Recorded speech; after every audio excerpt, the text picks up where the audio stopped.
de lui préparer des tiroirs.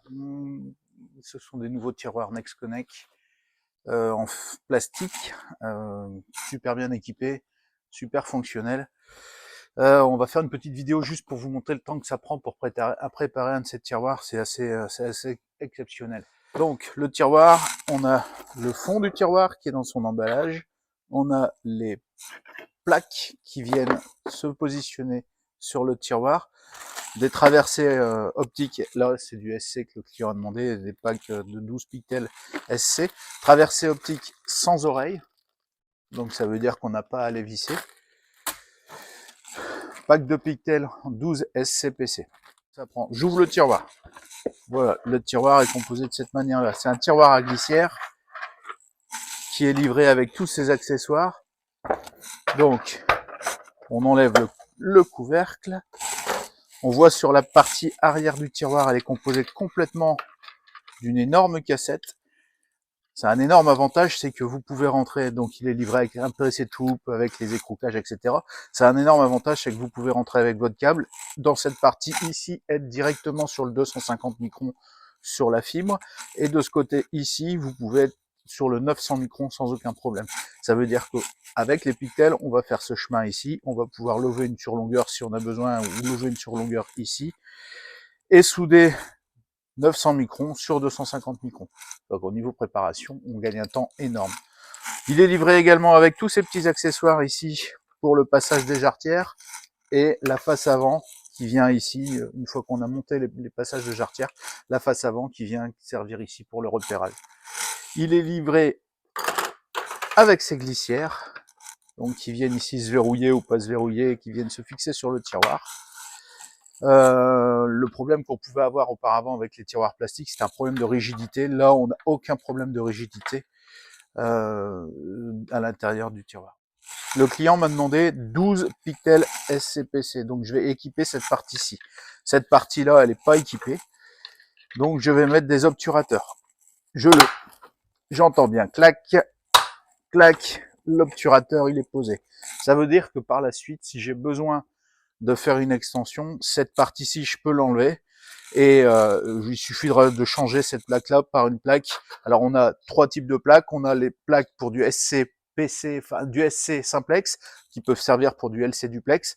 On a des plaques pour du SC duplex et des plaques pour du ST. Là, j'ai besoin de SC simplex. Pour ceux qui ont déjà souvent on est obligé de monter les traversées. Et si on veut bien faire le boulot, on met les petites vis, etc. Là, on n'est pas obligé de mettre de petites vis. C'est-à-dire qu'on vient juste insérer la traversée, elle bouge plus. Terminé. J'enlève le bouchon tout de suite. Ça, je suis tranquille. Je viens, donc forcément, je les mets toutes dans le même sens, hein, sinon je risque d'avoir des problèmes. Je viens juste insérer la traversée et elle est bloquée.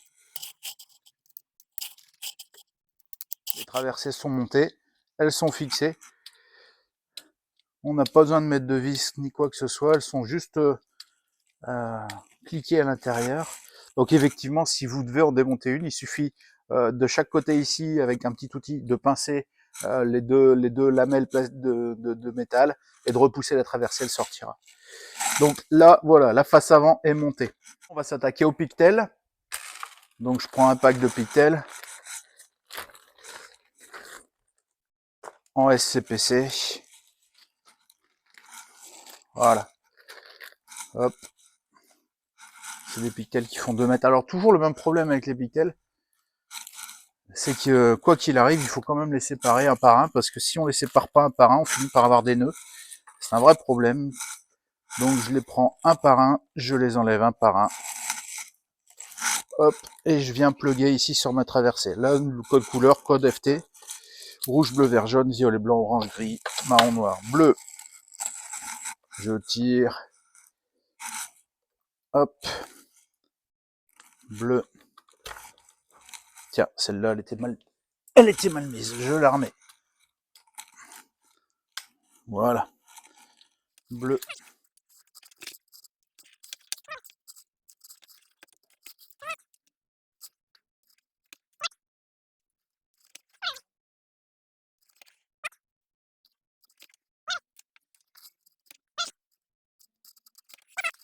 Et rose. Hop. Je viens positionner ici à l'intérieur. Je positionne mes pictels. Je leur fais prendre le petit virage qui va bien. Hop. Je les passe dans les ergots. Ici, ici. Voilà, là ils sont bien positionnés. Je suis prêt. Je verrouille ma plaque. Terminé. Ma surlongueur de pictel, je vais la lever à l'intérieur du tiroir. Une.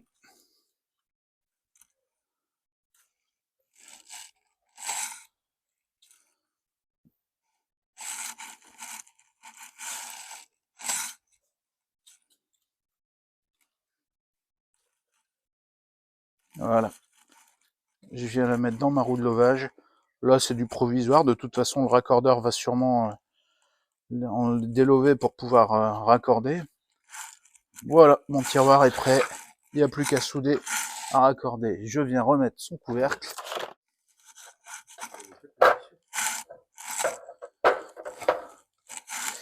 Oui, c'est vrai, il y a les supports d'épissure qui sont ici. Hein. Donc là, vous avez la possibilité de mettre vos épissures dans les supports d'épissure. Et vous avez possibilité encore de rajouter des cassettes. Alors là, ça vous pouvez faire, parce que si je sais compter, là j'ai 12 supports, 24 supports, 48. Vous pouvez aller beaucoup en densité dans ce tiroir-là. Voilà, le tiroir est prêt. Alors je sais pas le temps que ça m'a pris, mais je pense que ça m'a pris aux alentours de 5-7 minutes pour préparer le tiroir. C'est quand même franchement très cool, parce que on aurait eu un tiroir avec 24 brins, ça aurait été la même chose. 48 brins, ça aurait été pareil. On gagne un temps fou. Et le tiroir, est franchement, c'est très beau matériel. Léger et très beau matériel. Bien emballé. Bonne journée, à bientôt.